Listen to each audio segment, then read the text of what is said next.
Good morning, good afternoon, good evening, depending on your time, location. God bless you. My name is Pastor Yemi Omogboyega. Thanks for being with us on our channel. May God Almighty bless you. I really have to apologize that for some times now, for about 3 consecutive weeks, we have not uploaded videos, especially the daily family devotional videos. Apologies for that. A lot of challenges here and there. Thank God that is over. From this week, God willing, you'll begin to receive the family devotional, which I know is blessing you and will continue to bless you. And I also believe that you must have been watching the very previous ones because as of today, we have about 129 videos on family devotional, but all the videos we have on my YouTube channel is about it's over 600. So there never be bored that we've not posted for some time. So please pardon us, and I hope you continue to be blessed and you will be referring our channel to other people. God bless you. This morning, I'm going to talk about a few things. So it makes it a bit difficult for me to even title it. I'm talking about leadership, basically. Leadership, both at the government level as well as at the local level. But I'm not going to cover it all on this video. So please stay tuned for subsequent ones. Can come in different dimensions. But what I would say is that leadership is very key in everything that we do. And I don't know, maybe I should just title it the leadership, the difficulties facing leadership, or leadership dilemmas, or various, let me just, it centers around leadership. So when I begin to talk, you will see how it not only affects the government but affects you as my listener. Is it leadership at home or something? You will see what I'm going to be talking about. And kindly remember to subscribe to our channel if you have not subscribed. Please press the notification button so you get to know when we upload new videos. Please share our videos widely. At the same time, like our videos. All these 4 or 5 functions, they have different meanings in the community. Like I said, if you are pressing the like button, you see that YouTube will recommend us far and wide. Then if you are pressing the notification button, you get to know when we upload new videos so you don't miss out. Sharing the video, you are educating others, you are blessing others.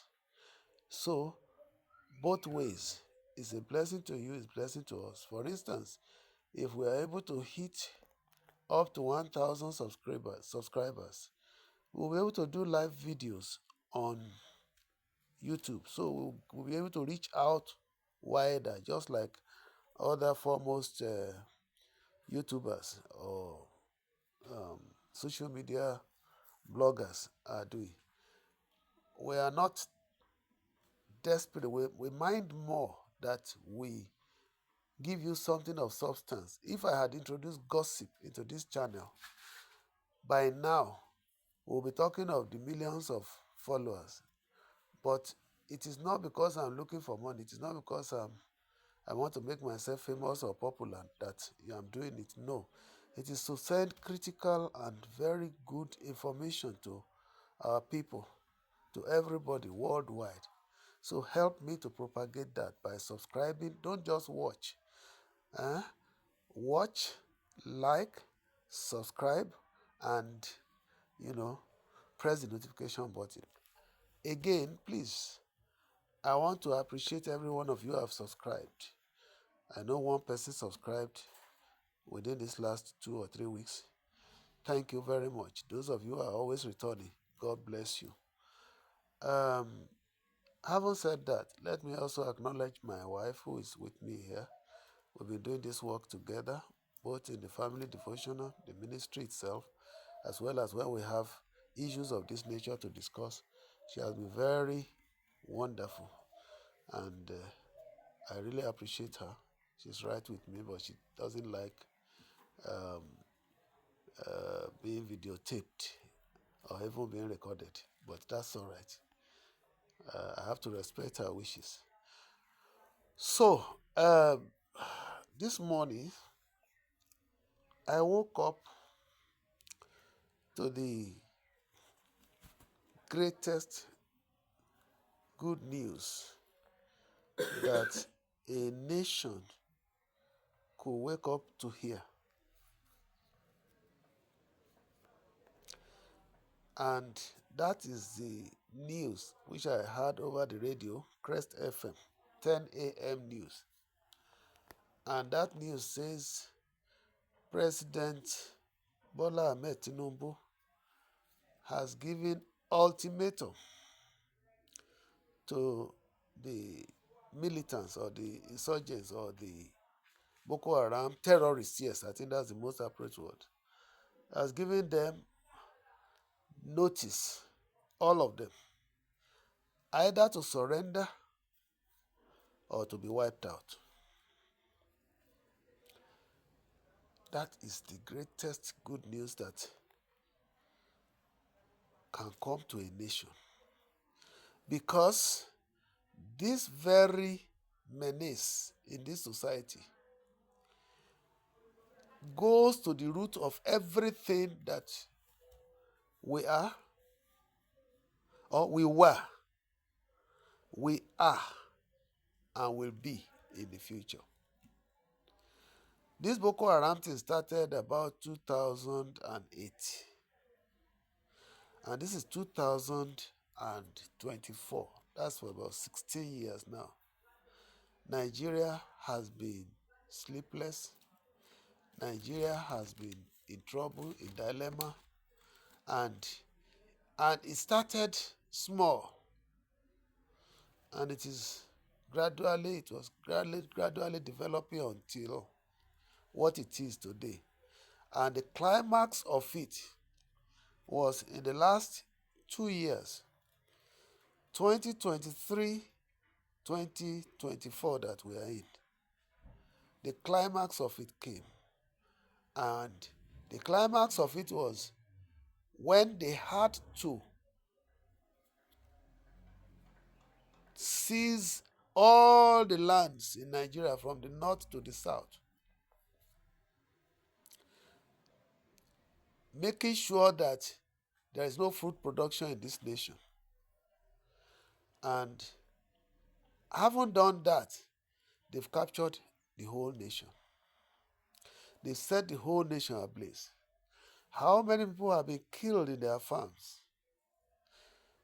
I went for an occasion in a Ekiti sometimes about 3 years ago. That day, these kidnappers or Fulanis or whatever, they killed 2 men in the farm. They killed the owner of the farm who hired an Hausa man to work for him. Both of them were killed. The town was like, that day it was in a mournful situation. Indeed, I saw the body being transported to where they were going to be hurriedly buried. And ditto all over the world, all over Nigeria, especially the Benue, the Zamfara, the Borno, Katsina, Sokoto, just name them, Kogi State, Kaduna, another kettle of fish. Then down to Ibarapa, which led to the rising of Sunday Igboho. And all these troubles upon troubles upon troubles befell this nation. Kidnappers, terrorists, uh, name them. Everybody did as they pleased, that as it was right in their eyes. So to the point that they now went to, I had to abandon my farm. For good 5 years, I was planting cassava. I never harvested one, not even a single tuber, because these Fulanis or even our own people who are their agents would come and graze my um, cassava and everything. So I had to leave, run for my dear life. Now, today, this is where we found ourselves, that there is no more food supply in the nation. We are saying that inflation would not have been really this bad. It is not just the fuel that is causing it, or the dollar denomination, or whatever that is causing it. Prices would have risen, but it would not have been this astronomical or dangerous, to this dangerous level. Because the truth now is that there are even no products to buy,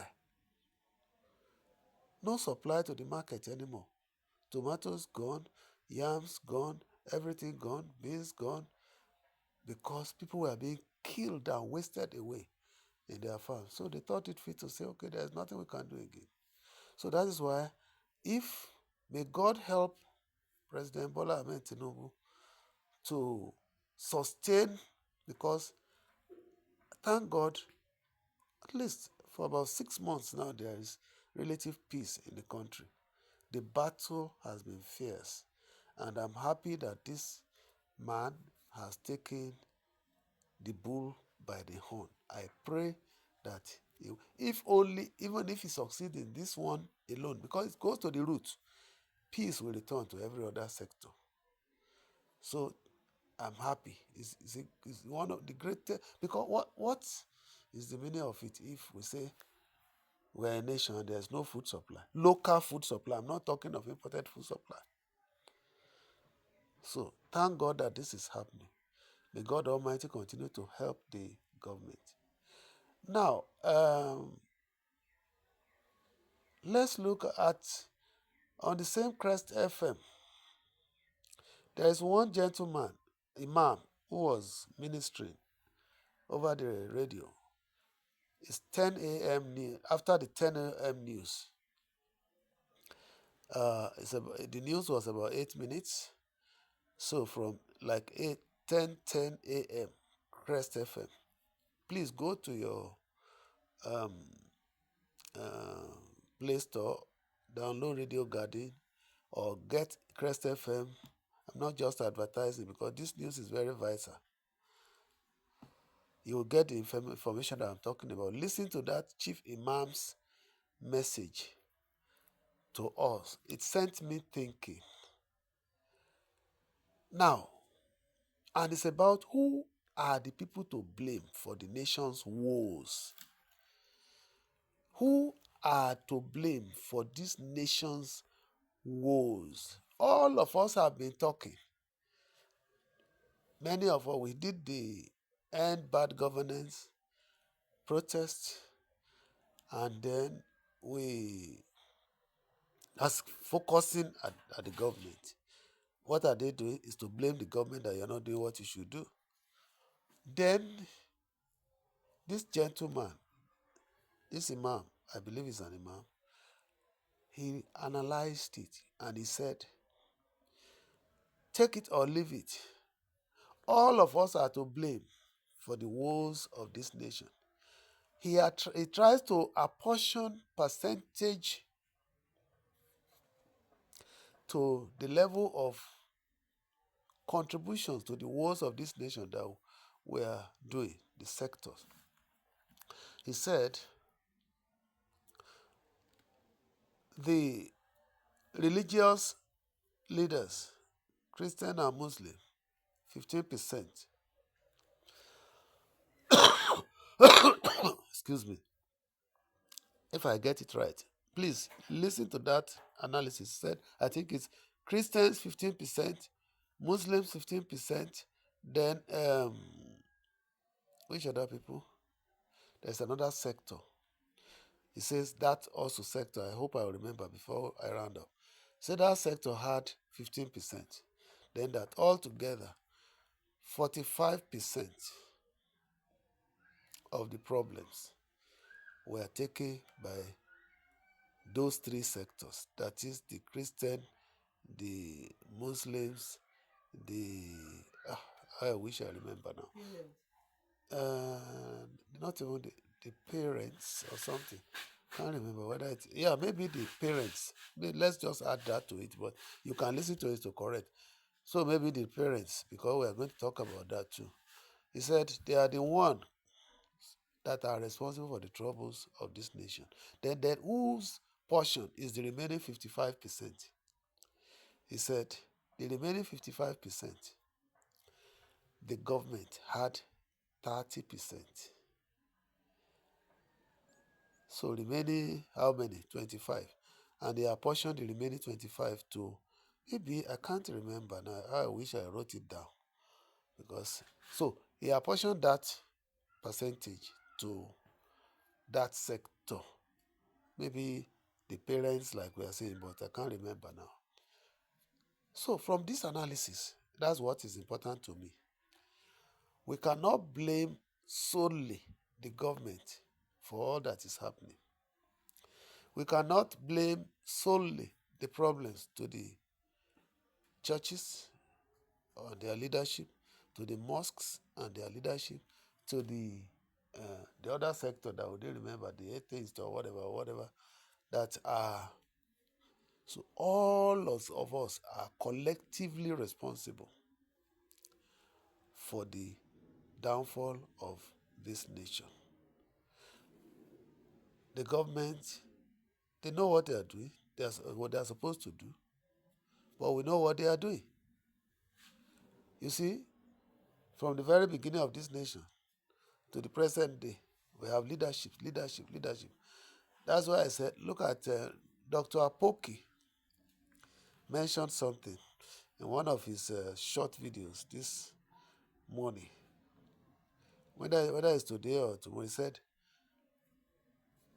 his brain is distressed concerning leadership of this nation, the leadership of this nation. And he said he doesn't even know what to say, which is what I myself will say when we talk about governmental leadership. We are talking about governmental leadership. He doesn't know what to say. That he gave the example of what happened recently. Former head of state, Baba Gowon, went to London to rest, or maybe for treatment or whatever. Then, ex-President Buhari went to London for a rest. Then, immediately after the independence speech, President Bola Ahmed Tinubu went to London to rest. The question he's asking is, why is it that there is no place in this country, Nigeria, where these ex-presidents, these leaders, could rest, have their holidays? Say, what happens to Tinapa? What happened to Yakari Games Reserve? What happens to this one in Cross River? Can't remember the name now. Resort. What happens to all these areas where we are supposed to say that all these people, especially the past ones, failed to develop these resorts to make it a place where they can spend their holidays, but they are going to London to spend money to rest? Why can't they rest in Nigeria? That's a rhetorical question. Why is everybody running to outside the country? He even went as far as saying, look, the children of these leaders, all of them, hardly would they school here. And the ones that our religious leaders too go there for rest too. He said, even the religious leaders, their children, all of them are relocated abroad. Even leadership of the GOs today, sir, some of them are relocating, total relocation to other countries. Why is it that they cannot make this place a place that go and check the presidents of America, when they want to have their rest, they have it in their country. They look for a place that is suitable. But in Nigeria, we have them, but they are never developed. You can see that's the governmental failure. And other governmental failures that we have, like unemployment, bad road infrastructure, poor electricity. Thank God that is improving now. I think this government is succeeding if we continue to give it a chance. But with this announcement this morning about these terrorists, there is nothing that will be good in this nation unless we wipe out these terrorists and kidnappers and everybody that is into antis, because they are so used to it. That's why I say, even for this alone, President Bola Ahmed Tinubu deserves to be commended. And we need all it to support him. No distraction. Now, all these things that are happening, we are blaming them, the government. Look at the position of the government now. I hope President Bola Tinubu will understand that he should develop a resource so that even when he too retires, they will find a place of rest here and stop siphoning our money to the foreign land. Excuse me. So, that is another portion. Then let's take the parental portion.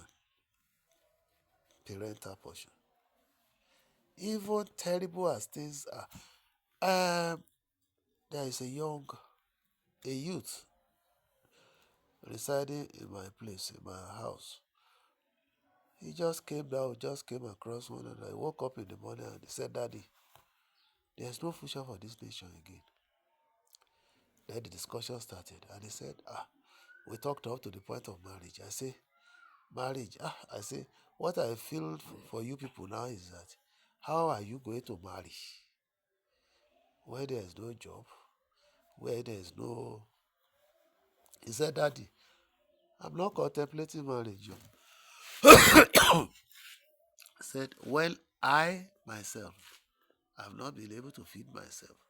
How will I bring another person's daughter and say I'm married? How will I produce children? I shook my head, and the message went to my bone marrows. I felt really, really bad. I said, I feel for you. We discussed at length. To the youths, Nigeria is a hopeless place. I had no choice than as a pastor to just say, have your faith in God. Do what you needed to do. Make sure you find your way prayerfully. Don't because of that join bad wagon, and so on and so forth. We left ourselves.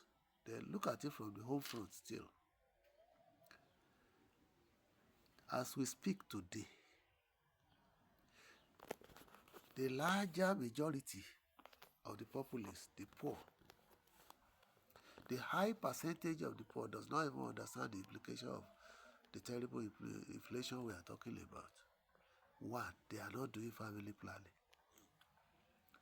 Inside this hardship, they are still producing more and more children.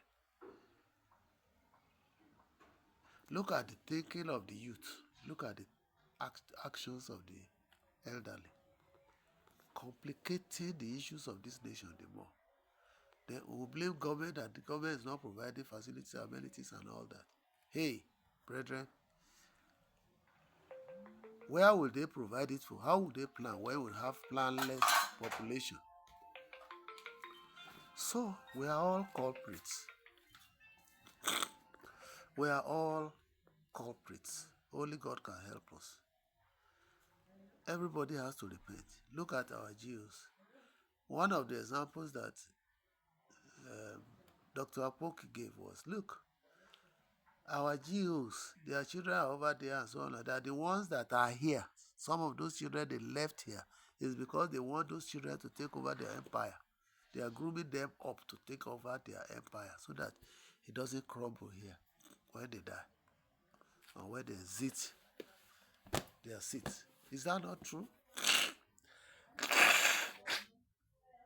You think any of these our Jews have the love of this nation as to leave their children here? No. Truly, they are left here so that they can still be managing what is here. And most of them are even relocating abroad. And then most of them are running their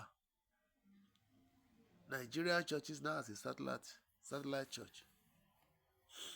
Some of them. Let me put it that way. All right? So, who really loves this nation? Who loves this nation? I remember what Dr. Apoki himself said. He said, I pray that this nation doesn't collapse. But if it collapses, I have plan B. Said, my passport is ready. I will easily get a visa. When you start killing yourself, I will go to other European countries to go and rest there. When you finish killing yourselves, then I will come back. So, is he also a culprit? If he loves this nation, true, would that be voiced out? It's not her fault. Because look at his background. Those of us who grew up from poor background, we understand what it means to have a rest. After all the labors and that God gave him breakthrough, I congratulate him a lot and I thank God for his life. And he has not hidden anything, just like I have never hidden anything from people about myself. And he told the story. It was out of frustration that he made that statement to say, if we say and teach and teach and teach and teach. I remember Pastor Sam Adeyemi said he started his church with motivational talks and so on and so forth. But even now, until recently, when he reviewed it, saw that we have been teaching this thing for years and people are not yielding. Now he has relocated abroad for whatever reasons. If this place is so conducive, why would he not stay here? He taught motivation so that people can bend down to work and do well and record their breakthroughs. You see, he taught all that, but he himself has been caught up in the web that he has no choice than to just leave this country. I that I'm speaking with you today, if I have my way, to be frank with you, I will not stay in Nigeria for the rest of my life. I will just want to go out, stay there, over there. At least let me have a taste of the beauty of life where the systems are working. I had the privilege of traveling to one or two countries and I discovered that, look, when compared to Nigeria, life day somewhere. You see, if one is sorry to use the language, if one is a slave in the US or a caregiver or anything, mechanic, anything, you are better than being a director in Nigeria. All these things lead to frustration, vexation of the spirit, to quote, is it Solomon now? It's Solomon. Everything that is under the sun, that everything that is happening in Nigeria leads to a vexation of the spirit. The way I started my life and the place I find myself now, I only give God to the glory that I even struggled at all. What if I did not struggle? And if God did not answer my prayers? And yet with God answering my prayers, Nigeria still wants to make things seem as if God does not answer prayers because paradigms have shifted. Recently, my children and I, we had a family discussion. Very serious one. Very, very serious one. And what is the gist of everything? After all the labors to train these children to a level, a degree level, all of them reading good courses to a degree level where they can then navigate the world and discover their destinies and make life better for them. And after their graduation, there is no commensurate job, that can propel them to the level that we as parents have envisaged. And making all our efforts look as if we did not care. I want to tell you, excuse me, the paradigms have shifted because during my early days, if you are lucky to have primary school certificate, you will have something doing to the point that you can now build your life yourself the way you want it to be. After that stage, we had the school set stage where you can navigate your life immediately after secondary school, and then you can move to the sky will be your limit. But today, lo and behold, degree holders in real courses, courses like electrical electronics, courses like geology, courses like IT related courses, courses like international relations. And these children came out with flying colors. And then only to settle for, to God be glory, they are even able to get something. Only for some of them to settle for education, training. There's nothing wrong with teaching. There's nothing wrong. But even in the teaching line, with degrees, when you look at their pay, it's a vexation of the spirit. It is a vexation of the spirit because that is not the kind of mind that we parents had for these children. But the paradigm has shifted. So, what do? It's as if we were still living in the 60s. Survival of the fittest. Even when God has given us victory over all those problems. But the environment we found ourselves is trying to draw us back. I pray that the next generation must be better than ours in my family, in Yehoshua's name. Because, like Yoruba will say, Atigo Kyodo, Kafara Otoja, at least intellectual poverty has been taken away.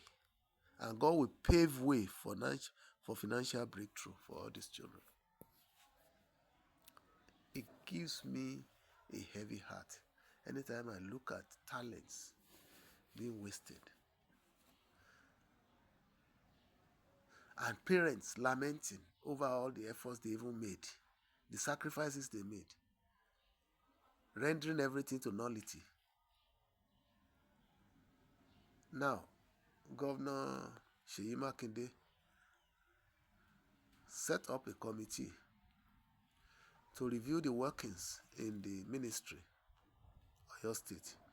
And he now says, we are going digital. We are going to computerize all the work. And he set up a committee. The committee has turned in the report. Do you know the implication of that? There's nothing wrong with that. It's an advancement. It is for his level. It's a futuristic measure, which is good for the nation because we'll have more efficiency. Who are the people killing the efficiency in the ministry or anywhere you go to? It is the people. But when they are automated, you will find that many of the things they are doing manually. Said we cannot continue like this. It's true. But underneath it, take note, my brother. He did not think of this 4 years ago. He did not think of this 2 years ago. Not even 1 year ago. But the moment the 70,000 naira minimum wage bill was passed, he started looking for alternative. Do you know what that spells for the youths?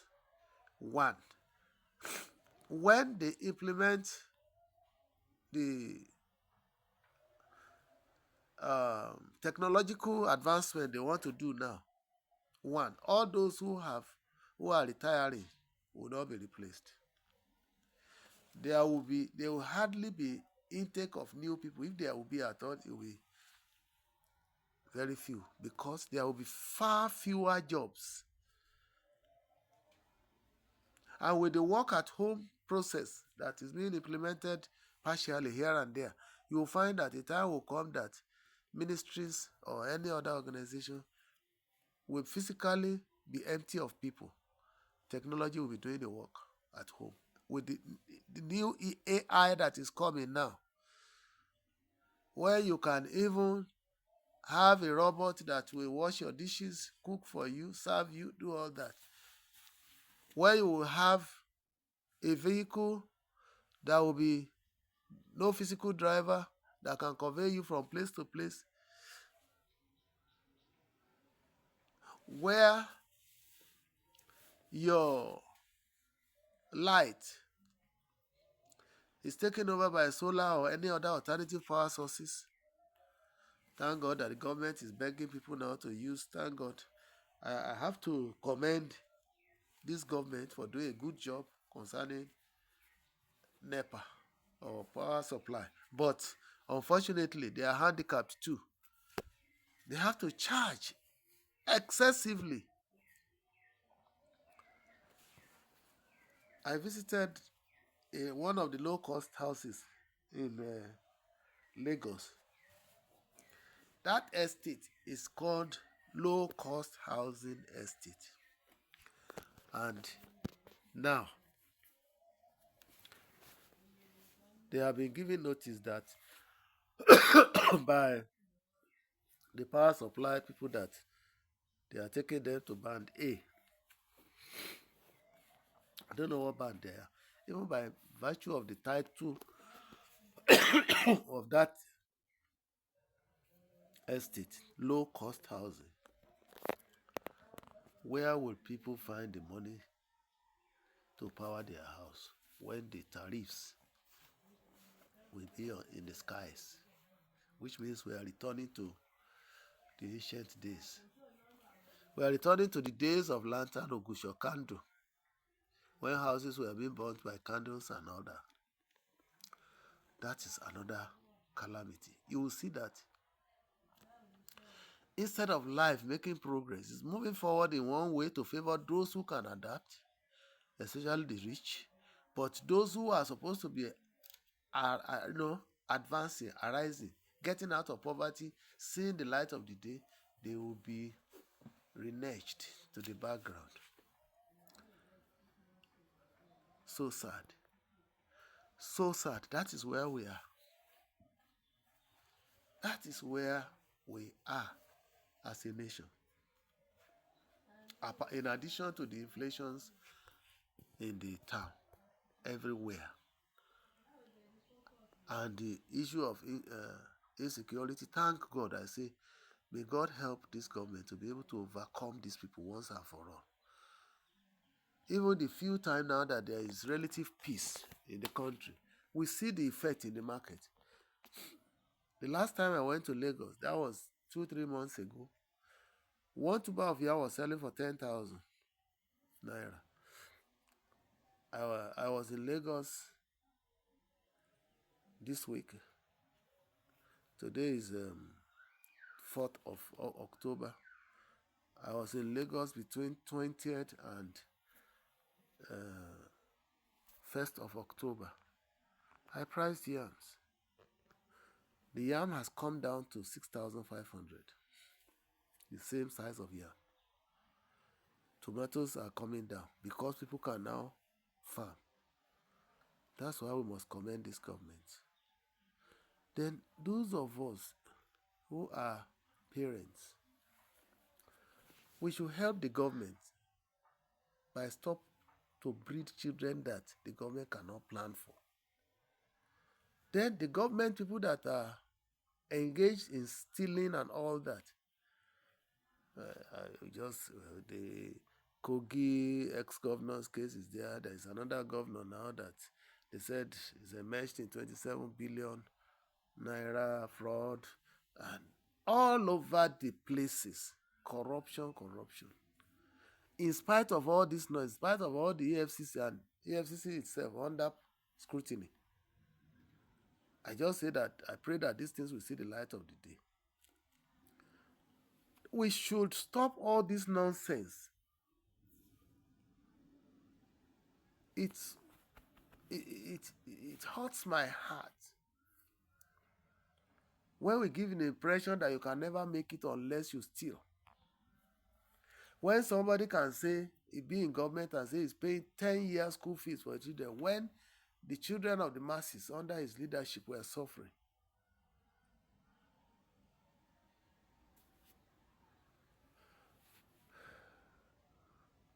Let me leave that as that. Let me talk about another point. This point is about, in our churches, many churches, for instance, have capitalized on the issue of firstborn, having special problems, having special issues, having this and that enemies are always against them, this and that and that and that and that are the problems, that you should pray specially for your firstborn. There's nothing wrong in praying. But the extent to which they have used it even to make money from people. That is why I came across Dr. Apoki's video on this firstborn issue. Oh, my heart gladdened when I saw it. My heart gladdened. Mommy, just a moment, please.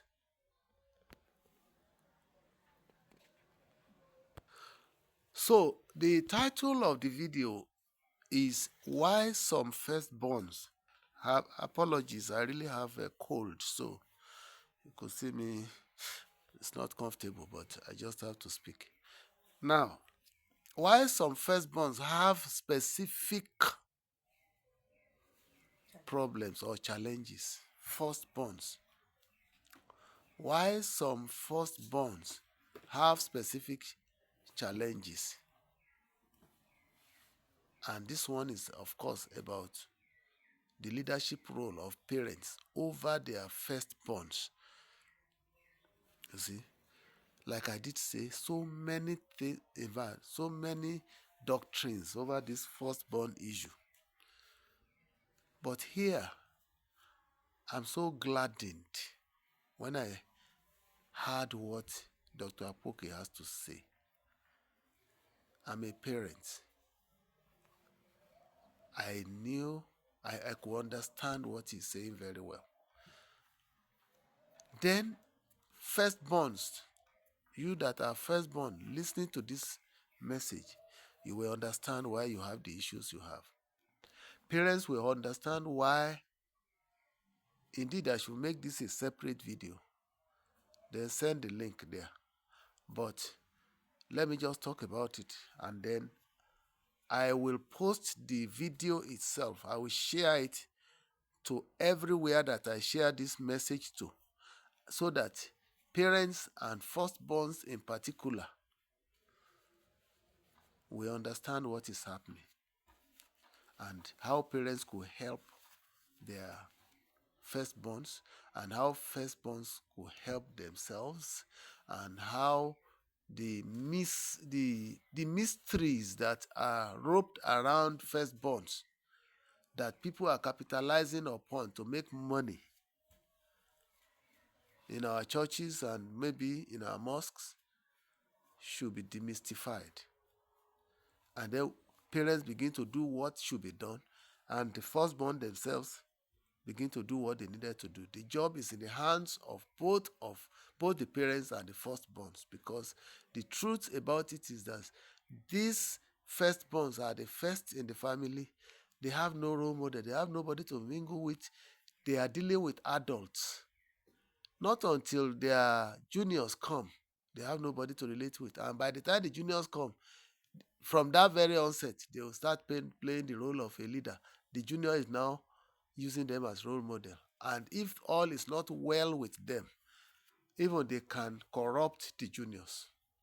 Apart from their own lives being truncated, destiny being truncated, I pray for you who are parents and for you who are firstborns, that you will not miss your destiny and your children will not miss your destinies in Yahushua's name. It is the knowledge of this nature that Dr. Apoki is giving out that will surely make us to make progress in the society, not to be thinking it is one woman, one witches, one wizard somewhere, or simply because they are firstborn, then they are associated with irredeemable problems. No. The parents are supposed to stand in gap for this firstborn. They are supposed to know how to pilot the affairs of this firstborn until that firstborn see the light of the day. That is why I'm sharing the video. Immediately after you watch this video, please go to that same spot and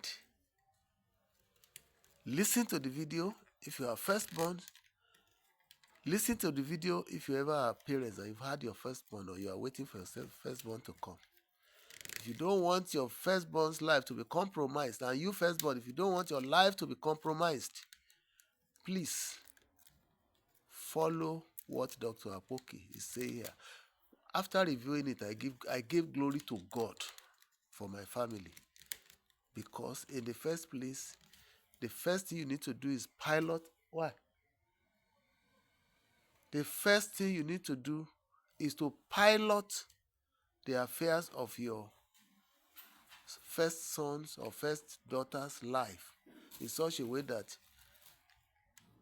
he or she will not be a victim of what is happening to firstborns generally. The fundamental reason why they are missing their destiny is because they have no role model. And it's the parent that will stand in the gap for them by, putting them in the right place. And number one, by taking them to God first. That's why I say I laughed. I was happy. Because at least from all that Dr. Apoki mentioned there, I sent that video to my children. I know that my children will agree with me that at least we as parents, we did 90 to 95% of what Dr. Apoki said. And I'm happy today. The day of reckoning, the day of accounting is what this video meant for parents. Parents that do not make their children to know God, and parents that do not allow their children to interrelate with families, or to have a way of making, getting good companies for their firstborns, so that they too can have good role models. Parents that are overprotective of their children, everything will backfire. It will either make or mar that child. And we will think it is a spiritual force. It's not a spiritual force. It's our carelessness as parents. We are supposed to know how to play that parental role in such a way that these firstborns that are coming, that have no role model, that will link them to proper role model, spiritually and even in their academics. So don't let me say much. This is very, very, very instructive. We should begin to look for knowledgeable people like this who can role model both the parents and the children. I thank God that today, to me, it's a testimony that in my house, the Lord has helped us to be able to do 90 to 95% of what Dr. Apoki said. And so I can relate well with what he's saying. And I can see the result of the experiment in my own family.